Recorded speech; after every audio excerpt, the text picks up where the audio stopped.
একদিন মহাদেব আর পার্বতী নন্দীর পিঠে চড়ে মর্তে ঘুরতে এলেন। মর্তের মানুষরা কেমন আছে তা দেখার জন্য। যখন তারা নন্দীর পিঠে চড়ে যাচ্ছিলেন, পাশ থেকে একজন তাদেরকে বললেন, ছি ছি, দুজনে মিলে একটা অবলা প্রাণীর পিঠে চড়ে যাচ্ছে, কোনো মায়া দয়া নেই। তখন মাতা পার্বতী মহাদেবকে বললেন, প্রভু, তুমি নন্দীর পিঠে চড়ে যাও, আমি পায়ে হেঁটে যাচ্ছি। তখন মহাদেব একাই নন্দীর পিঠে চড়ে যাচ্ছিলেন। হঠাৎ একজন বৃদ্ধা মহাদেবকে দেখে বললেন, এ কেমন পুরুষ মানুষ রে বাবা, নিজের বউকে হাঁটিয়ে হাঁটিয়ে নিয়ে যাচ্ছে আর নিজে গরুর পিঠে বসে যাচ্ছে। তখন মহাদেব চিন্তা করে পার্বতীকে বললেন, গৌরী, তুমি না হয় নন্দীর পিঠে যাও, আমি হেঁটে যাচ্ছি। তখন মাতা পার্বতী একা নন্দীর পিঠে চড়ে যেতে লাগলেন।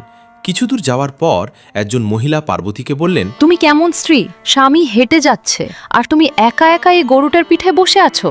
তখন মহাদেব আর পার্বতী বিরক্ত হয়ে দুজনেই হেঁটে হেঁটে যেতে লাগলেন। অনেকটা আসার পর একজন লোক তাদেরকে দেখে ব্যঙ্গ করে বলল, কতটা বোকা মানুষ রে এরা, নিজেদের কাছে একটা গরু থাকতে কষ্ট করে হাঁটছে। তখন মহাদেব পার্বতীকে বললেন, গৌরী, এই মর্তের মানুষ বড়ই আজব, সমস্ত বিষয়ে ত্রুটি বের করা এদের স্বভাব। চলো আমরা আমাদের কৈলাসে ফিরে যাই। এই বলে মহাদেব আর পার্বতী মর্ত ছেড়ে কৈলাসে ফিরে যান। তবুও কেউ লাইক সাবস্ক্রাইব করলো না।